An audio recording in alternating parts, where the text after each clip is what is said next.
वाहेगुरु जी का खालसा, वाहेगुरु जी की फतेह। कनाडा से सिखों को निकालने के लिए वहां पर इंडियन आर्मी को बुलाने की बात कही जा रही है। इसके अलावा इंग्लैंड के अंदर, लंदन के अंदर बसने वाला एक सरदार सिख परिवार वो एसजीपीसी के ऊपर कितने बड़े सवाल उठाता है, ये आगे चलकर आपको सुनाते हैं। लेकिन सबसे गंभीर मामला हमारा पंजाब का सामने आता है। पंजाब को पूर्वांचल बना दिया और पंजाब के अंदर अब बिहारियों की सरकार बनेगी, जिन बिहारी प्रवासी मजदूरों के द्वारा हर रोज नए नए नौजवान सिखों को मारकर यूपी बिहार भाग जाते हैं। और उन्हीं को लेकर लुधियाना के अंदर एक रैली की गई और ये रैली बीजेपी के द्वारा की गई। कल ये जो रैली की गई, इस रैली को नायब सिंह सैनी के द्वारा संबोधित किया गया। इनका वीडियो आगे चलकर आपको सुनाते हैं। लेकिन सबसे बड़ी प्रॉब्लम हमारे देश की सामने आती है। आजकल हमारे देश के अंदर हमारी जो एयरफोर्स है वो हर रोज, कभी दिन में कभी रात में, एयरफोर्स के द्वारा आसमान के अंदर ये जो ट्रेनिंग की जाती है, जो ध्वनि उत्पन्न होती है, उस उत्पन्न ध्वनि से, उस आवाज से बहुत सारी दुकानों के, कई दुकानों के शीशे टूट चुके हैं। में बुधवार रात 10:17 पर अचानक जोरदार धमाके की आवाज सुनाई दी। आवाज इतनी तेज थी कि घरों के दरवाजे खिड़कियां हिलने लगी। गणेश नगर में रहता हूँ, एकदम से आवाज आई धम और सब बाहर निकले घर से। 12 से ज्यादा गाँव के लोग डरकर घरों से बाहर निकल आए। किसी को लगा भूकंप आया है तो किसी ने इसे बम विस्फोट समझा। लोग परेशान हो चुके हैं इंडियन आर्मी की इन रोज रोज की ड्रिल से।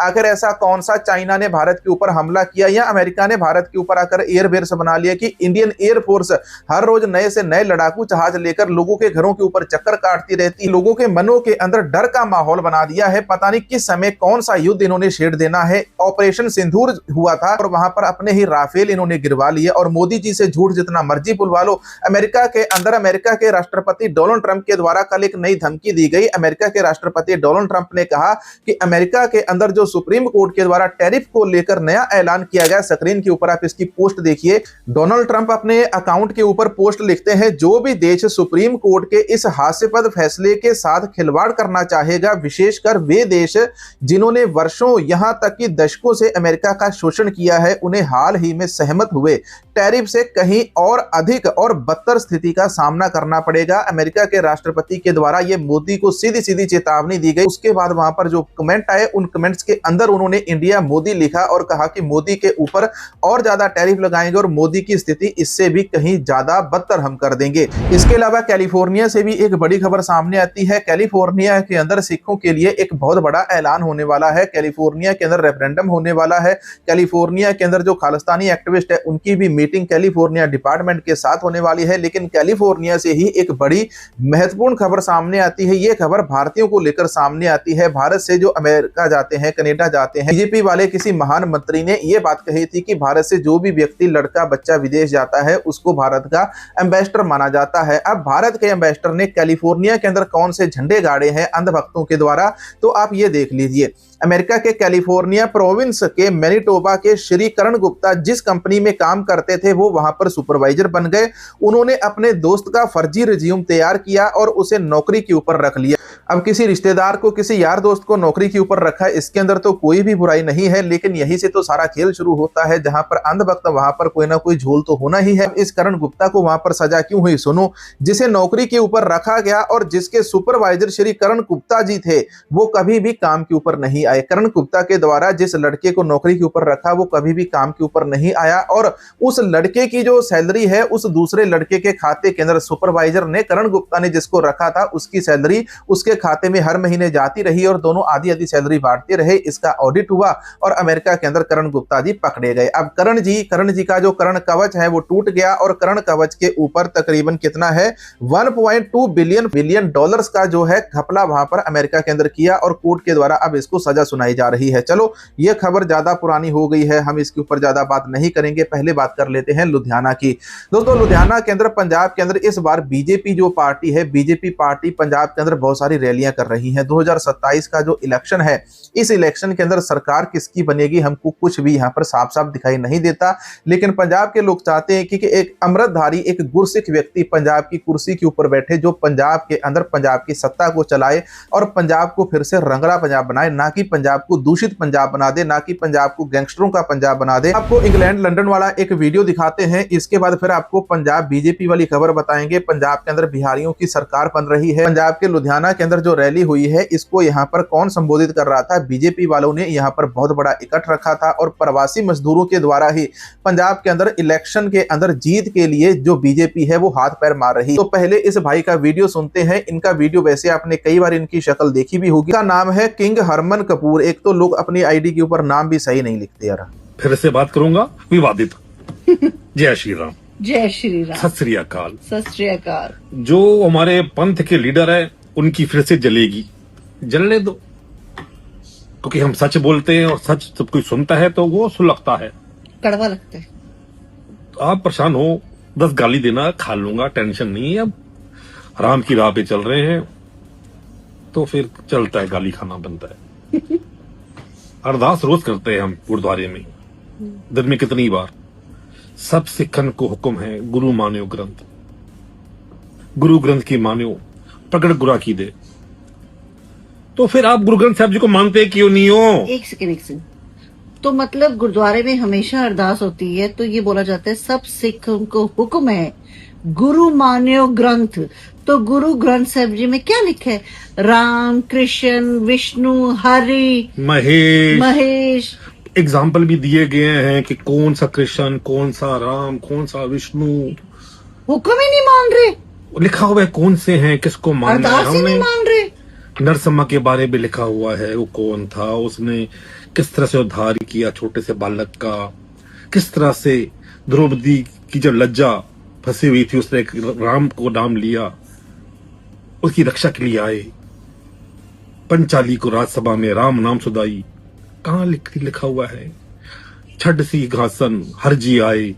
तो सुदामा आया था उनके महल में, कृष्ण जी के महल में, तो सुदामा को मिलने के लिए कृष्ण भगवान कैसे दौड़ते दौड़ते आए। राजा राम जपत को ना तरियो। ये सब गुरबानी में लिखा हुआ है। आपने किसको मानना है? गुरु ग्रंथ साहब जी में हमने हुक्म भी मानना है और हमने अपने भगवान को भी मानना है। जब जब हम पर संकट आएगा, हमारे भगवान हर बार आते हैं अपने भक्त के लिए। भगवान कभी नहीं देखते कि कौन है वो, बस भगवान अपना भक्त। जूतियां खानियां हो रहे ने, कुछ नहीं, जूते खाने वाला काम कर रहा है जो किंग हरमनदीप। कौन, क्या है इसका नाम? ऊपर से बोलता है कि गुरबाणी के अंदर राम लिखा है, राम पहले आया, राम बड़ा भगवान है, विष्णु बड़े भगवान है, शिव जी बड़े भगवान है, कौन से है? नरसिम्हा बड़े भगवान है। अगर आप चौपाई साहब का पाठ करोगे तो उसके अंदर तुमको ये सारी बातों का जवाब मिल जाएगा। महादेव को कहत सदाशिव, निरंकार का चिन्हत नहीं पे। गुरबाणी के अंदर ये सारी सिद्ध हो जाती हैं। गुरबाणी के अंदर श्री राम जी के बारे में लिखा है कि श्री राम जी, अयोध्या वाले श्री राम जी वो भी आए थे। गुरबाणी के अंदर विष्णु जी का भी, उसके बारे में भी डिटेल दी गई, लेकिन ये नहीं कहा गया कि विष्णु भगवान है या राम भगवान है या शिव जी भगवान है। नहीं, श्री गुरु ग्रंथ साहिब जी के अंदर केवल एक निरंकार को, एक अकाल पुरख को जो फॉर्मलेस है। आपने केवल देवी देवताओं को देखा है और तुम देवी देवताओं को ही भगवान समझने लग गए हो। अच्छा, अगर भगवान केवल प्रकट होते तो क्या केवल वो यही इसी भारत के अंदर ही प्रकट होते? भगवान ने ऐसी हजारों, लाखों, करोड़ों, अरबों धरतियां बनाई हुई है। गुरु नानक साहिब जी की गुरबाणी पढ़ोगे तो आपको ज्ञान होगा। तो सरदार जी भाई, एक तो ये नकली सरदार इंग्लैंड लंदन के अंदर बैठा हुआ है, तरह तरह के इस प्रकार के ना जुमले छोड़ता रहता है और इसको ना फिर खालिस्तानी बहुत अच्छा जवाब देते हैं। फिर ये कहता है खालिस्तानी मेरी बहुत ज्यादा मारते हैं। लुधियाना के अंदर एक बहुत बड़ी रैली रखी गई। इस रैली के अंदर क्या हुआ कि इस रैली के अंदर बीजेपी के द्वारा केवल प्रवासी मजदूरों को पूर्वांचल रैली इसका नाम दिया गया। भाजपा के द्वारा, सीएम नायब सैनी के द्वारा लुधियाना के अंदर एक रैली की जाती है। इस रैली का नाम रखा जाता है पूर्वांचल सम्मान रैली। पूर्वांचल सम्मान रैली मतलब कि यूपी के उत्तर का, पूर्व का जो हिस्सा है वहां पर उसको पूर्वांचल कहा। इसको एक अलग स्टेट बनाने के लिए भी बहुत सारे जो लोग हैं वहां पर लड़ाई लड़ रहे हैं। लेकिन इसका पंजाब के साथ क्या संबंध है? देखो, पंजाब के अंदर जो लुधियाना शहर है, लुधियाने के अंदर तो पंजाबी बचे नहीं, तो उस शहर के अंदर जाकर बीजेपी वाले रैली करते हैं और वहां पर जाकर उनसे वोट मांगते हैं कि भाई तुम प्रवासी मजदूर हो, तुम्हारी सुरक्षा की जिम्मेवारी हम लेंगे। तुम जितने भी पंजाबियों का कत्ल करके यहां से बिहार भागो, यूपी भागो, आसाम भाग जाओ, तुमको कोई सजा नहीं होगी। पंजाब के अंदर जो प्रवासी आते हैं उनके लिए कितने कानून सरकार के द्वारा बनाए गए। पंजाब के अंदर बिहार से एक प्रवासी आता है, आते ही अगले दिन उसका आधार कार्ड पंजाब में बन जाता है, 1 महीने के बाद उसका वोटर कार्ड बनता है, उसके 1 महीने के बाद उसका पैन कार्ड बनता है, फिर उसका बैंक खाता भी खुलता है, उसको गैस का कनेक्शन भी मिलता है, उसको सरकारी सुविधाएं मिलती है, मेडिकल कार्ड मिलता है, मुफ्त में सिलेंडर मिलता है। ये सारा उस प्रवासी को पंजाब आकर मिलता है और पंजाब के अंदर रहने वाला जो पंजाबी है, अगर वो श्री गुरु ग्रंथ साहिब जी की बेअदबी के ऊपर कानून बनाने के लिए पिछले 2.5-3 सालों से टावर के ऊपर चढ़ा हुआ है तो उनके ऊपर भी लाठियां चलाई जा रही है। दिन रात निरंतर अनशन वहां पर चल रहा है, लेकिन पंजाब की सरकार एक बिल नहीं बना पाई जहां पर श्री गुरु ग्रंथ साहिब जी की बेअदबी रोकी जाए। और यहां पर जो संगत है, संगत ने भारी मात्रा के अंदर, कल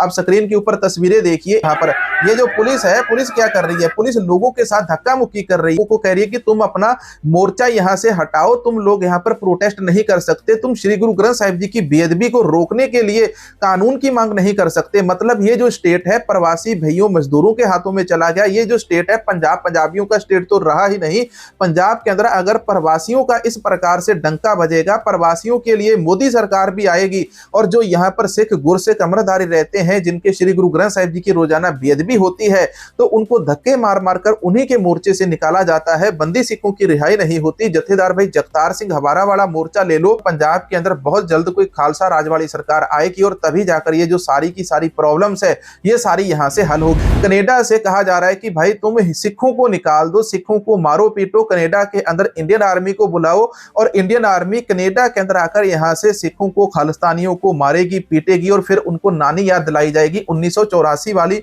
जैसे 1984 के अंदर सिखों के साथ हुआ था, यही फिर से अब कनाडा के अंदर दोहराने के लिए कहा जाता है। There he is. Aren't you the guy that says white nationalism is going to fix the world? No, I say Hindu nationalism is What- going to fix the planet. So, if we actually elect a Hindu nationalist government, they're going to bring the army, the military of India, into this country, track down the wanted criminals, Sikhs and Muslims, in Bangladesh, whatever, handcuff them and send them back to India. आतंकवादी हिंदू वहां पर है, ये आतंकवादी हिंदू इसको post के ऊपर लिखा हुआ है और ट्विटर के ऊपर इस पोस्ट को शेयर किया गया, जो कहता है कि कनाडा से सिखों को, मुसलमानों को निकाल, इनको पूछो इनके पापा की क्लास वहां पर कनाडा के अंदर लग रही है, अमेरिका के अंदर लग रही है। अंधभक्तों के पापा ना अमेरिका जा सकते हैं, ना कनाडा जा सकते हैं, ना जेम्स बॉन्ड जा सकते हैं, ना यहाँ के जो तड़ीपार मंत्री हैं वो कनाडा अमेरिका जा सकते हैं। पता है कि कनाडा अमेरिका जाएंगे, उठा के सीधे उनको पालकी के अंदर बिठा लिया जाएगा और फिर वहां पर झूला झुलाया जाएगा। इस वीडियो के अंदर इतना ही। उम्मीद करूंगा आप हमारे इस वाले QR कोड को स्कैन करके चैनल को सपोर्ट जरूर करेंगे। अगर सपोर्ट करेंगे तो अगला वीडियो बनाएंगे, नहीं तो वाहेगुरु जी का खालसा, वाहेगुरु जी की फतेह।